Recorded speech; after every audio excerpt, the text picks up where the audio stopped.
Dear God, thank you for this day. For this is the day that you have made, and we rejoice and are glad in it.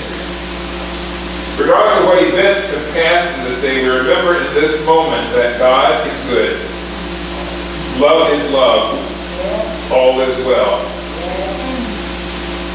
As we come before you tonight, we ask that you will open our hearts, open our minds, prepare our spirits to receive your presence. As we experience your presence in music and in words and in dialogue tonight, may we open fully to your grace that we might be living, loving instruments of transformation. Thank you. We ask that we will be living, loving instruments of transformation, of peace, of reconciliation, of compassion, and of love. A love that is filled with your power, your fierceness, your determination. A love that can, in its own image, transform this world. So we give thanks and we prepare to receive the fullness of your Spirit. We say this in the name and the nature of the resurrected Christ. Amen. Good evening. Okay, good, I'm on. It is a delight, an honor, a privilege, and a pleasure to be here with you in this week of prophetic ministry, in this powerful time in our world. And as Cornel West says, we are all blues people. So I think that's where we'll start.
The name of the game in the blues is I've been down so long that down don't worry me.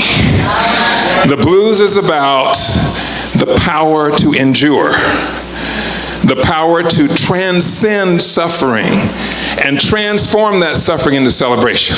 I don't know about y'all, whatever your political persuasion is, but many of us woke up this morning to a surprise. That surprise for some of us was joyful. For others of us, it was devastating. And it points to the fact that we in America right now are in a moment of transformation, a moment that could lead to the light or the dark. It all depends on each one of us. So I was up at 2 o'clock this morning. And at 8 o'clock, I had the privilege, my mom lives with me. I moved her in 5 years ago. She's 86 on Sunday. And she's lived a long life, and I'm grateful to still have her. But she's frail. And she's frail. And I called her at 8 o'clock to tell her hello. I didn't know that she didn't know. So I got to be the bearer of news to my mom. I got to minister her for a moment. But it reminded me of a poem.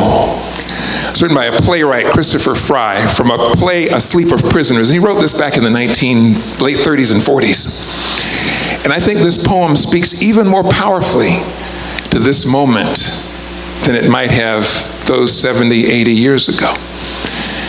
And the poem is about how winter becomes spring. Even when we think winter is going to last forever, spring is on the way. Here's the essence of the poem. It goes, the human heart can go to the lengths of God. Dark and cold we may be, but this is no winter now. Dark and cold we may be, but this is no winter now. The frozen misery of centuries cracks, breaks, begins to move. The thunder is the thunder of the flood, the flow, the upstart spring. And here's my favorite line in the poem. Thank God our time is now. When wrong comes up to meet us, never to leave us, till we take the longest strides of soul folk ever took. Think about that. Thank God our time is now. This time, terrorism, global warming, political chaos, racism, xenophobia. Thank God our time is now. When wrong comes up to meet us everywhere, never to leave us till we take the longest strides of soul folk ever took. I love that poem. I love it because it turns everything around. Thank God, not thank God our time is now because it's a good day and everything's going great. We got good friends, we got lots of money and everything's perfect, right? Thank God our time is now when all heck breaks loose. Why? Because only in this moment can we dig deep to the very depth of who and what we are and pull from those depths the presence, the power, the perfection of God, love, compassion, justice making. I love the fact that this is prophetic ministry and you spend a whole week exploring because prophetic ministry is about the past, the present, and the future. It's about taking the lessons of the past, seeing a vision of the future and calling it into the present moment. So what's beautiful about the song Imagine and Martin Luther King's last night before he was slain, at the end of that speech in Memphis, he said, I've been to the mountaintop and I've seen the promised land. I may not get there with you, but I want you to know that we as a people will get to the promised land. Well, you know, the promised land's no different because we have a new president than the promised land was in Martin's day or in Isaiah's day. The promised land is still on the way, but the promised land only comes into being when we do our part. So here's where we get to music, and I love music because I think about that phrase, taking the longest strides a soul folk ever took. So how do we do that? How do we take those long strides of soul? How do we find that place in us? Well, there's a story about the reason that human beings make music. It's also the same reason human beings build cathedrals and human beings chant and build churches and mosques and synagogues and sacred spaces. And here's the story. It came from the time before time began. And apparently, angels, celestial beings of light and love and mercy and compassion and joy, have a hard time hanging out on earth. Because on earth there's a lot of anger and fear and rage and lust and gluttony and all that stuff. And the angels kind of choke on that because it's so dense. But according to the story, when we sing, when we pray, we create sacred spaces, when we worship, it's like air filter for the angels. And they can come and dwell upon us. So music and prayer and meditation and celebration and sacred space opens a doorway or a gateway for the presence of love to dwell within us. So this next song is all about that. 3 years ago, I had the privilege of being invited to play for the Dalai Lama. And it was really a wonderful thing, and it was a Saturday morning in Louisville. And there was an auditorium with 15,000 people, and I got there at 8 o'clock in the morning because we had to do security. I was supposed to play at 2 o'clock. I went through the whole day waiting for the Dalai Lama, right? Where's the Dalai? Hello, Dalai. Goodbye, right? He's not there, right? I was waiting for him to make that bad joke, you know. But anyhow, the whole day goes by, and 2 o'clock gets there, and he's supposed to come in, and I'm supposed to play right before he comes on the stage, right? And I'm in the back, in the green room, and all of a sudden I see the Dalai Lama come out on stage. But there's no me, right? And his entourage is up there. Next thing you know, he started his talk. It's like, oh my God! I've been waiting all day, right? Actually, I've been waiting for a year because they asked me to do it a year before. And so it's 2 o'clock, and the guy who's in the green room says, we're sorry, you're not going to get to play. What? So anyhow, God has a way, right? So what happened is I went backstage, and I had to literally sit backstage for 45 minutes, not knowing if I was going to get to play or not. And about 10 minutes before the Dalai Lama finished his talk, they said, okay, you're on. So I went and played the song I'm going to play for you now. And it's called The Awakening Heart.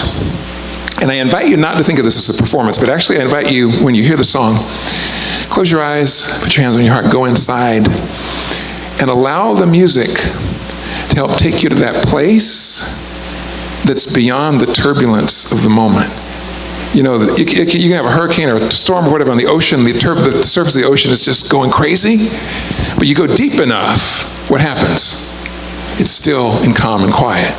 So I'm going to invite you to allow the music to take you to that still, calm, quiet place where you can commune with God in your own way, and you can allow your own heart to awaken. Because I believe the longest journey human beings ever take is only 18 inches long, between the head and the heart. But if we can make that journey and we can dwell here, where we can tune in to the source of love, then we can truly live prophetically. So this is called The Awakening Heart. I invite you just to tune in, let the music wash over you like a shower or a massage, and use the time to make your own connection with that which is changeless.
Just hold your applause.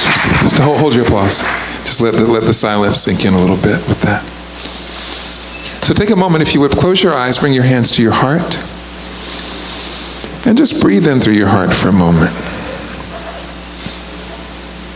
And just allow yourself to feel a sense of ease and calm. And as you breathe in through the heart, just think about something or someone or some place or some memory that brings you a natural sense of gratitude or appreciation. Something you're grateful for.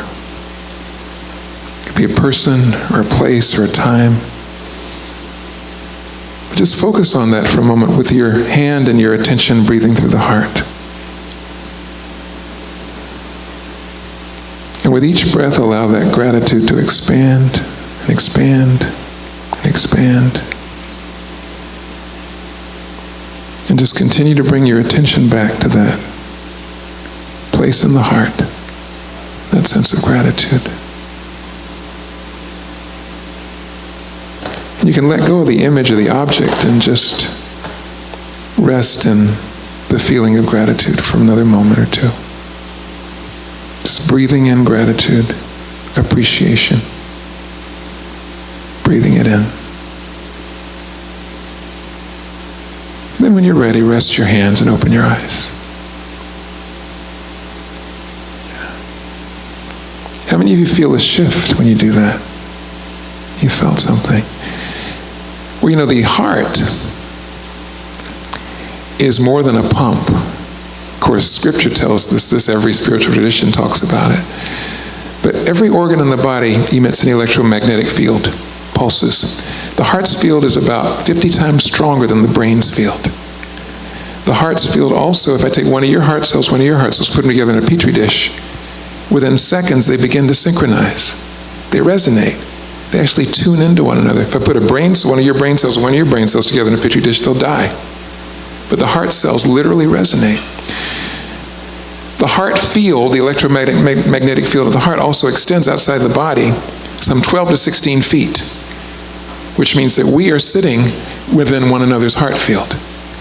And if you go into a room and you feel the joy in the room, or the fear in the room, or the anger in the room, your heart is literally tuning in electromagnetically to the other feels. You're not just making it up. And you know, all the world's spiritual traditions say that it's in the heart that we can directly connect with the divine. And so that little exercise of breathing in the heart, feeling gratitude in the heart, 30 years of research have indicated that exercise lowers your blood pressure, slows down your breath, allows you to relax more deeply, and more importantly, it allows you to connect more with your creativity, your frontal lobe, your cortex, and also the wisdom in here. So when you have a day that's difficult, like for some of us today was, one of the fastest ways to begin to make a shift, go to your heart, focus on gratitude, and allow that gratitude to shift how you feel, how you think. This next song is all about gratitude, and you'll probably recognize it, so I won't even tell you the name of it, but you'll know it once you hear it. It's all about gratitude and appreciation. As I play the song, just think about all the things that you might be grateful for.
So take a moment right now and turn to your neighbor. Say, hey, neighbor. Take about 60 seconds and share with your neighbor 3 things that you are absolutely grateful for in this moment in your life. Ready, set, go.